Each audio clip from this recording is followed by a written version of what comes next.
আসসালামু আলাইকুম রহমতুল্লাহ। আজকের এই ঐতিহাসিক দিনে আমরা মহান আল্লাহ রাব্বুল আলামিনের দরবারে শুকরিয়া আদায় করছি। দীর্ঘ 16-17 বছরের ফেসিবাদ বিরোধী গণতান্ত্রিক সংগ্রামে অনেক রক্তদানের মধ্যে পাড়ি দিয়ে আজকে আমরা এইখানে উপনীত হয়েছি। সবাইকে আমরা দলের পক্ষ থেকে আমাদের মাননীয় চেয়ারম্যানকে স্বাগত জানাই।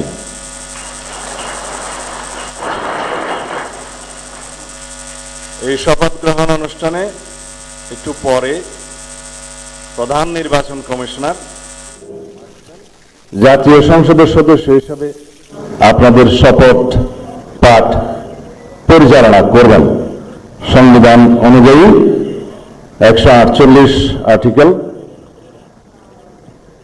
2A অনুসারে স্পিকার এবং ডেপুটি স্পিকার অথবা তাদের মনোনীত প্রতিনিধি কর্তৃক 3 দিনের মধ্যে যে শপথ করানোর বিধান রয়েছে সেটা পার হয়ে যাওয়ার পরে পরবর্তী 3 দিনের প্রথম দিনে সাংবিধানিকভাবে সিইসি প্রধান নির্বাচন কমিশনার এম্পাওয়ার্ড ক্ষমতাপ্রাপ্ত হয়ে তিনি আজকে শপথ পরিচালনা করবেন। বিধায় আমরা সদস্যদের শপথ পত্র বা ঘোষণাপত্র এই সাদাটাতে আমরা দস্তখত করব শপথ নেয়ার পরে। এখানে আপনাদেরকে বলা হয়েছে আমি ... জায়গায় নিজের নাম লিখবেন এবং এখানে সংসদ সদস্যদের আসন, জাতীয় নাম্বার এবং জেলার নাম্বার। সাপোজ আমার নাম্বার হচ্ছে 294 কক্সবাজার 1, সেটা লিখতে হবে।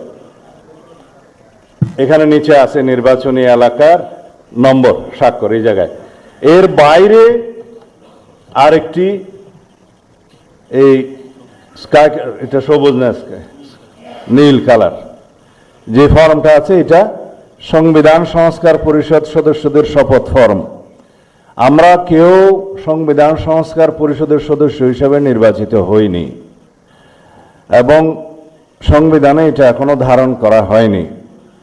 গণভোটের রায় অনুযায়ী সংবিধান সংস্কার পরিষদ গঠিত হলে সেটা সংবিধানে আগে ধারণ করতে হবে এবং সংবিধান সংস্কার পরিষদের সদস্যকে কে শপথ নেওয়াবেন সেটা বিধান করতে হবে এবং কোন এরকম ফর্ম এটা সংবিধানে নেই। এই ফর্মটি 3য় তফসিলে আছে, সাদাটা এইরকম। তখন একটা ফর্ম সংবিধানের 3য় তফসিলে আসবে, সেগুলো সাংবিধানিকভাবে জাতীয় সংসদে গৃহীত হওয়ার পরে তখন জাতীয় সংবিধান সংস্কার পরিষদের সদস্যদের শপথ নেয়ার বিধান করা যাবে। বিধায় আমরা এখন সাংবিধানিকভাবে এই পর্যন্ত আমরা এসেছি, আমরা সংবিধান মেনে এই পর্যন্ত চলছি এবং আশা করি সামনের দিনেও চলব। আমি মাননীয় চেয়ারম্যানের নির্দেশে ওনার উপস্থিতিতে আপনাদেরকে এই আমাদের দলীয় সিদ্ধান্তটা জানালাম। ধন্যবাদ সবাইকে।